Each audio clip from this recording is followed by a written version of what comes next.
पहचानने में रखा है। इसी प्रकार एक प्रसंग और याद आ गया। नामदेव जी की पत्नी,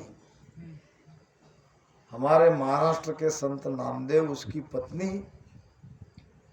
और भक्ति करने वाले ये नामदेव जी महाराज रात दिन विठ्ठल विठ्ठल विठ्ठल विठ्ठल नाम में वो गर्क रहते थे। न काम करना, न कहीं जाना, न कहीं आना। तो उसकी पत्नी की सहेली थी जिसके पति का नाम था परिसा भागवत। परिसा भागवत की पत्नी नामदेव जी महाराज की पत्नी की सखी थी, सहेली थी। अब दोनों कपड़े धोने के लिए जाती थी नदी पर। अब दोनों सखी सहेली होने से हालचाल पूछती थी, तेरा कैसा चल रहा, तेरा कैसा चल रहा, ये तो पूछती है। अब नामदेव जी की पत्नी कहने लगी, मेरा तो बड़ा बुरा हाल है, पति काम धंधा कुछ करते नहीं है, संसार बड़ा कठिनाई से चल रहा है। तो परिसा भागवत की पत्नी ने कहा,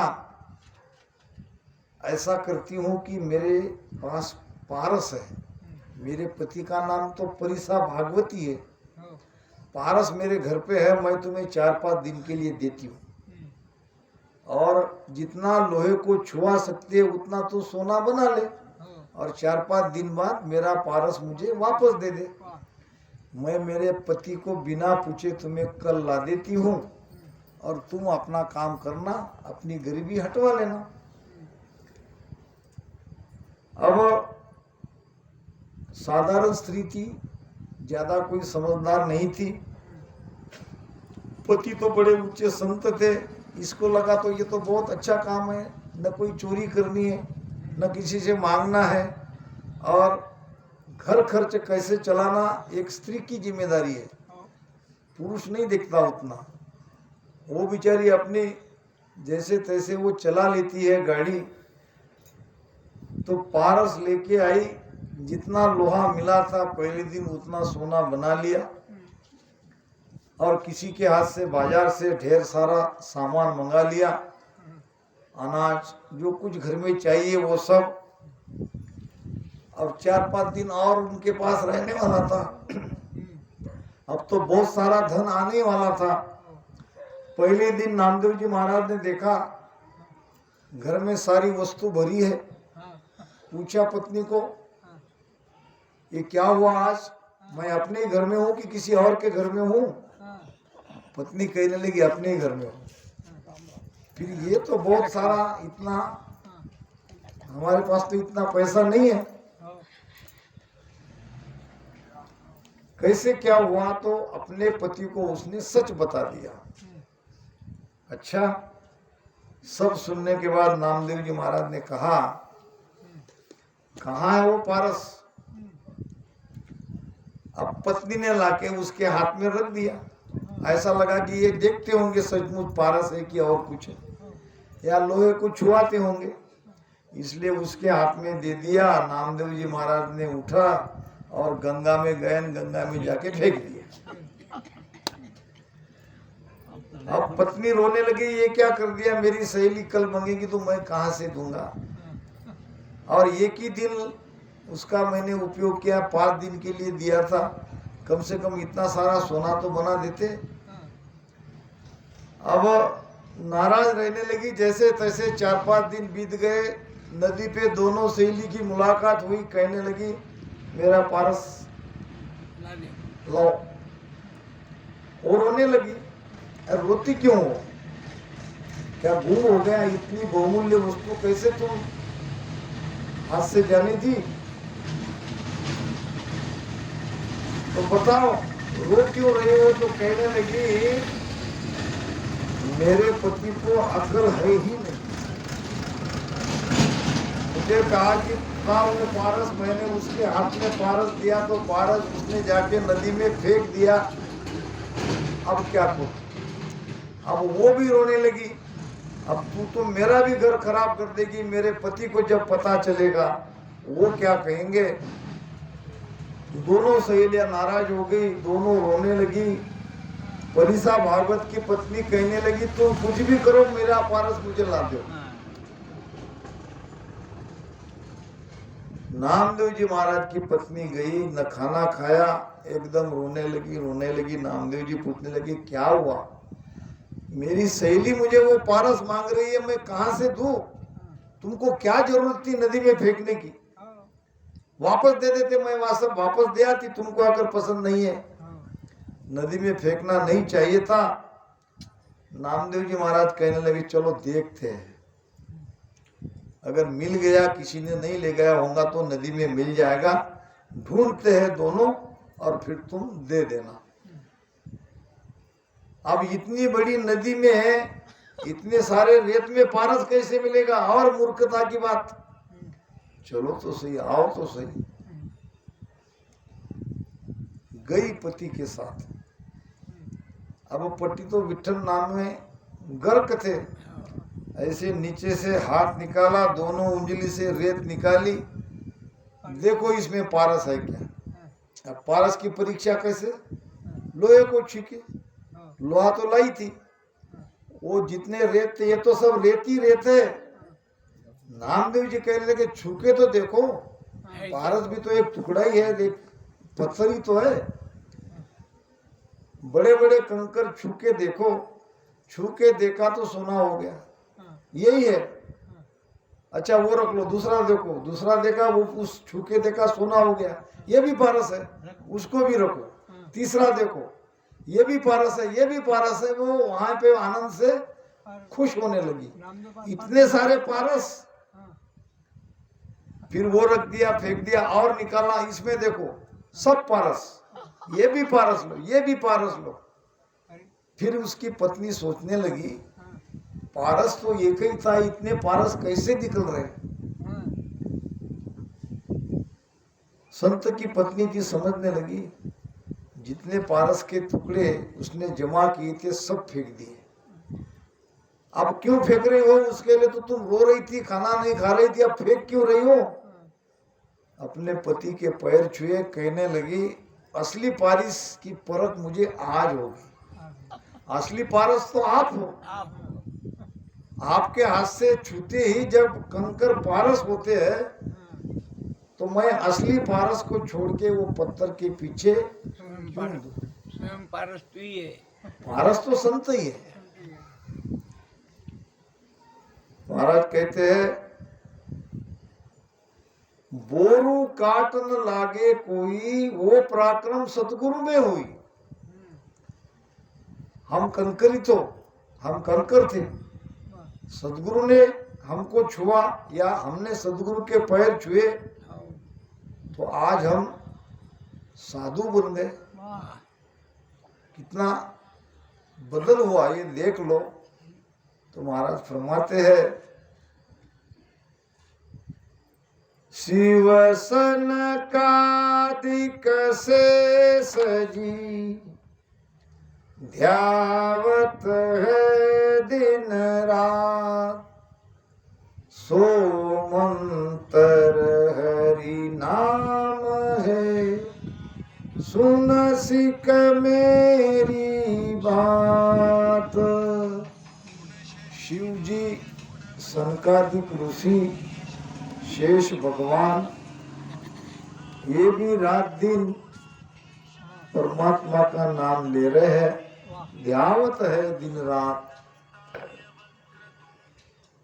हेलो, सो मंत्र हरि नाम है, सुन सिक्स मेरी बात। वो मंत्र राम नामी है, हे शिष्य तू मेरी बात सुन। बेटे जा रहे वो वेद भागवत पुराण रे, साख भरे सब कोय, केवल सतहर बीज है, दूधी सब बन होय। महाराज फरमाते हैं संत ही नहीं कह रहे हैं, संत ही राम नाम को महत्व नहीं दे रहे हैं। वेद भागवत पुराण रे, 4 वेद, ऋग्वेद, यजुर्वेद, सामवेद, अथर्वण वेद, और भागवत पुराण वास्तव में ये कथा का पुराण है नहीं, ये तो इसमें सारी नाम की महिमा भरी है। कहते हैं कि वेद व्यास जी ने 17 पुराण लिखे। 17 पुराण लिखने के बाद उसके शरीर पे छाले पड़ गए, हाथ में छाले आ गए, सारा अंग जलने लगा। और फिर उनके गुरु थे नारद जी। नारद जी को उन्होंने पूछा, हे गुरुदेव, षटक्रिया यानी आचार विचार का पालन करते हुए मैंने 17 पुराण लिखे हैं। सब पुराणों में उनकी ये नाम से पुराण है, गरुड़ पुराण, विष्णु पुराण, ये अलग अलग पुराण है, उसमें उनकी महिमा करी है। फिर भी मेरे शरीर में ये ज्वालाएं क्यों, मेरे हाथ पैर में छाले क्यों पड़े? तो नारद जी ने कहा, आपने 17 पुराण जरूर लिखे और इसमें कहीं भी सदगुरु की महिमा नहीं है, नाम की महिमा नहीं है। आप 18वां पुराण लिखो और 18 पुराण में सदगुरु की नाम की महिमा करो, तो ये ज्वाला शांत होगी, नहीं तो नहीं होगी। महाराज कहते हैं, षटक्रिया आचार विचारा जिया में हर सुधे रामा। षटक्रिया आचार विचारा जिया में हर सूझे।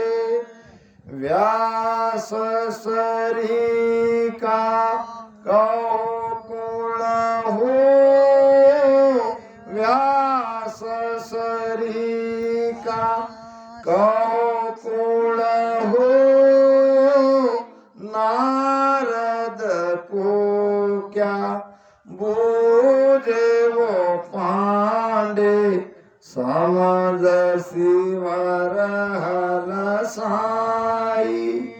बिना भजन जुग परले जावे, बिना भजन जुग परले जावे, पड़े को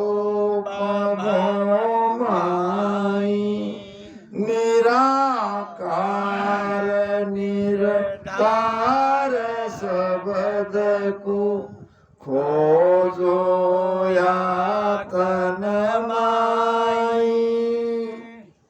पंडितों को कह रहे महाराज, पांडे समझ सिमर हलसाई।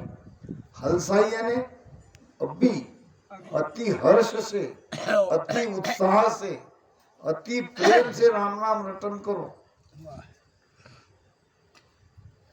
जब राम नाम में मन ना लगे भजन करते करते, तो समझ लो आपकी पिंगला नाड़ी चल रही है।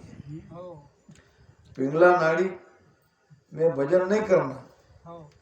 अब ऊपर भी गर्मी और ये भी सूर्य नाड़ी है, अंदर भी गर्मी, तो भजन नहीं कर पाओगे। गर्मी में अगर भजन करना है तो ईड़ा नाड़ी पे भजन करो। नाड़ियां कैसे पलटाते हैं, वो 2 मिनट का काम है। नाड़ियां पलटा सकते हैं। जो नाड़ी चलानी है उस नाड़ी के कूद पर सो जाओ, दूसरी नाड़ी चलने लगेगी, ऊपर की नाड़ी चलने लगेगी। समझो आपको पिंगला में भजन नहीं करना है तो इस करवट सो जाओ, ये ईड़ा चल जाएगी।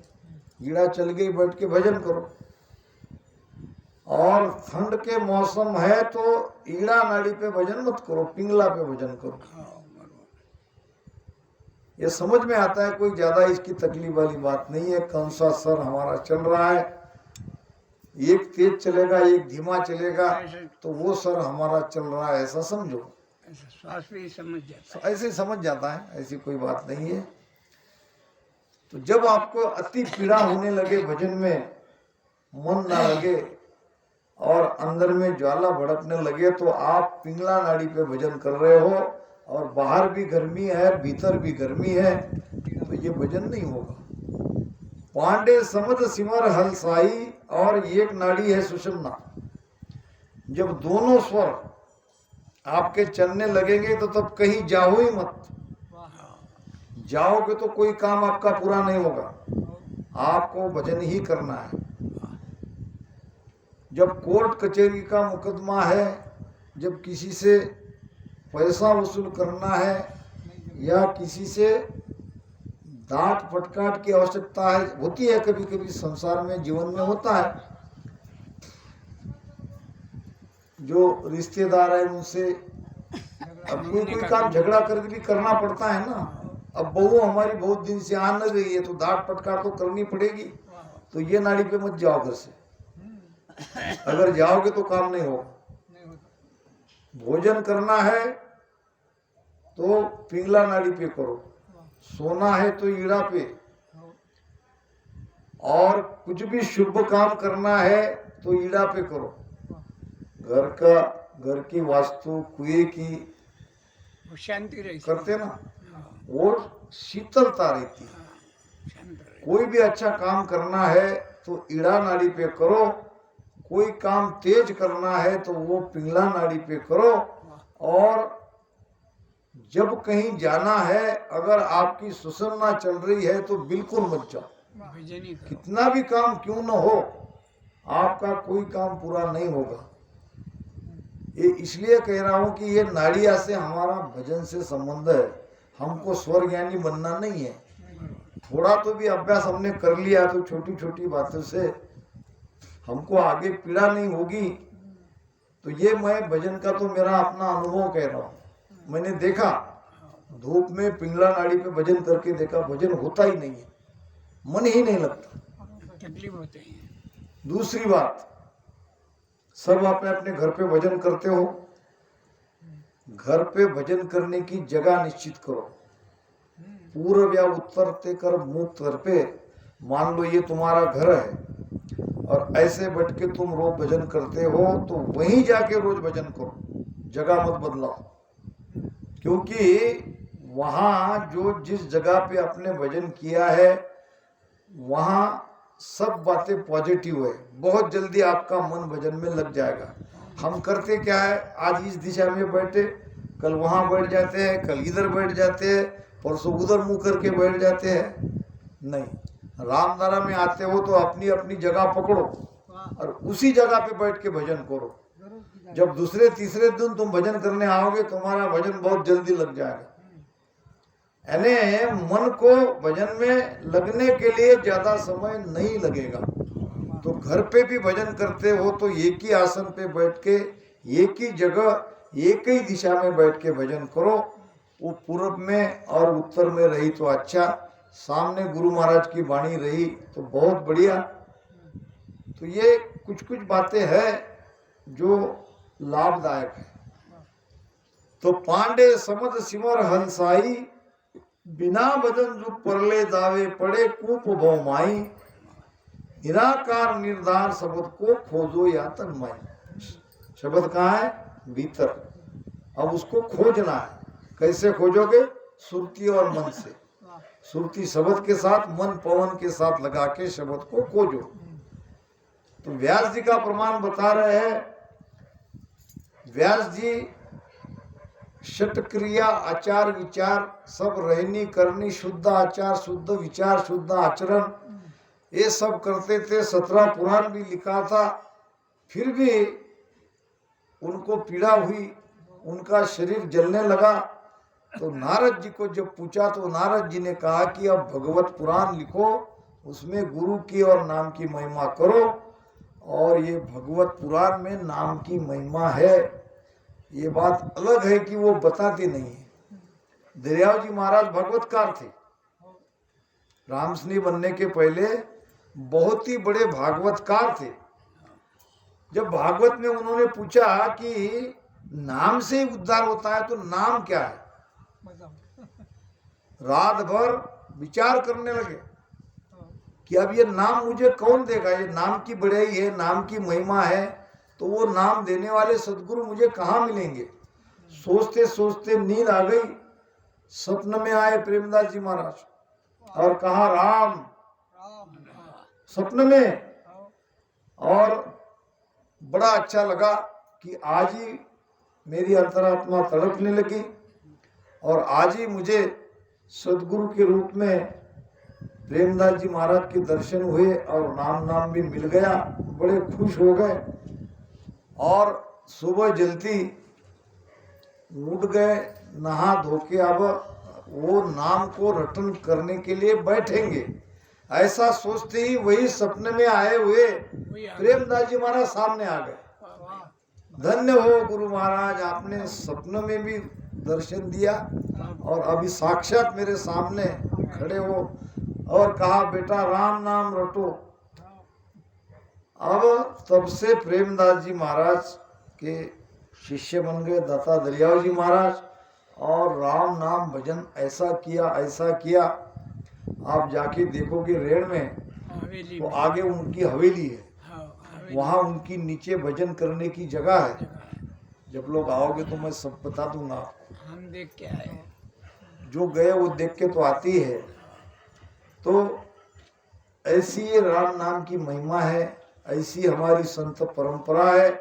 तो महाराज कहते हैं कि वेद भागवत पुराण रे, भगवत पुराण में वेदों में नाम की महिमा है, वेद में भी है। महाराज कहते हैं चारों वेद संबंध है भाई, जामे हीरा डार्यो मेरे रामा, जामे हीरा डार्यो मर जीवा बिन परतन ला दे, मर जीवा बिन परतन ला दे, पच पच जन्म बिगार्यो। चार वेद संबंध है भाई। वेद कैसे है? सागर के जैसे। अब जामे हीरा डालो, अब सागर में हीरा किसी ने डाल दिया, क्या हम खोज सकते? तुम हम नहीं, मर्जीवा धोने उसको चाहिए मर्जीवा। अब हम मर्जीवा नहीं है। बूढ़ी लाने वाला। वेदों में तो है मर्जीवा, यानी लोहे के पिंजरे में बैठ के अंदर जाने वाला पान बुढ़िया। पान बुढ़िया। कई फीट अंदर जाते हैं, ऑक्सीजन ले जाना पड़ता है और वहां जाके वो लाइट से सारा समुद्र को खोजते हैं। उसको कहते हैं मर्जीवा। मर्जीवा वेदों में है ये भेद, मगर वो उसके लिए मर्जीवा बनना पड़ता है। वेद है संस्कृत में और संस्कृत हमारी बोली भाषा, पढ़ने की भाषा नहीं है। तो कहाँ सीखेंगे, कहाँ पढ़ेंगे, कब खोजेंगे? और वेद भी चार है, चार वेदों में लाखों श्लोक है। तो संतों ने आसान कर दिया।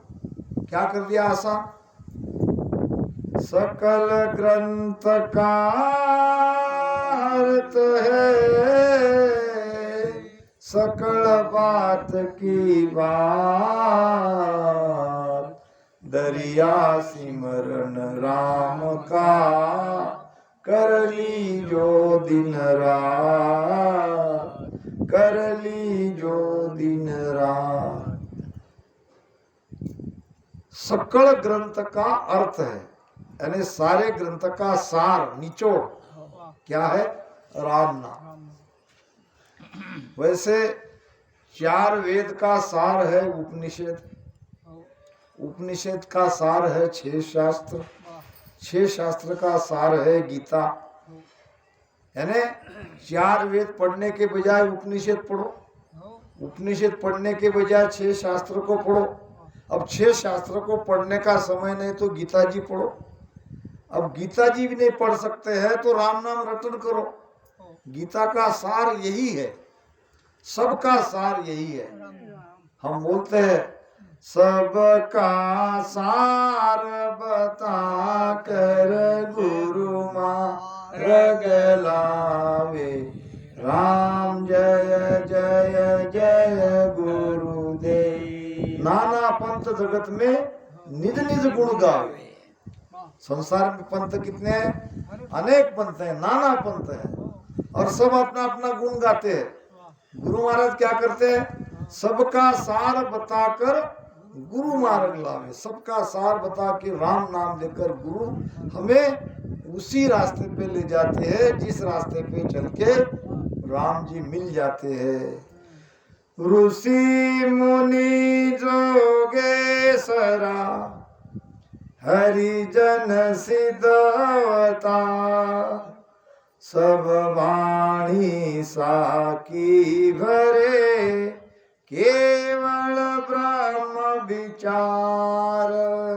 ऋषि मुनि योगी सबकी वाणी ये प्रमाणित करती है।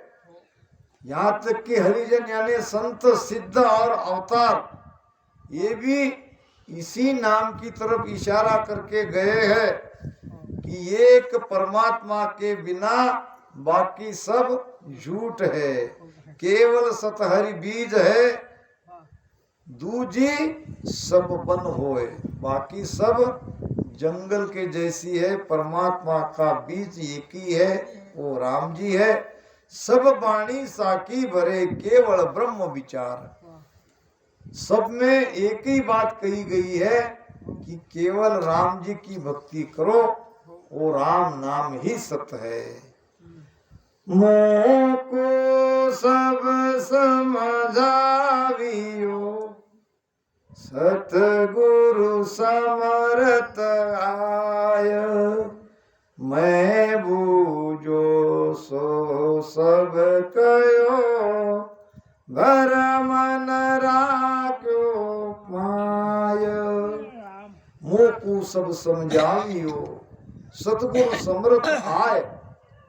सदगुरु समर्थ है और सदगुरु हमें सब समझा के देते हैं। मैं बूझो सो सब कयो। हम जो पूछते हैं सदगुरु महाराज बताते हैं। वे तो कु सत ज्ञान बतावे कचून राखे छंदोरे। सदगुरु भ्रम नहीं रखते। एक व्यक्ति सूट बूट वाला अप टू डेट संत के पास आया, कहने लगा महाराज कोई अच्छा सा नया नाम दो जिससे मेरा भला हो जाए। गुरु ने कहा बेटा नाम तो राम ही है। आदि अंत से सारे संतों ने सभी ने इसकी मुक्त कंठ से प्रशंसा की है। मैं तो तुमको राम नाम ही दूंगा। क्या महाराज वही घिसा पिटा पुराना, कुछ नया नाम दो।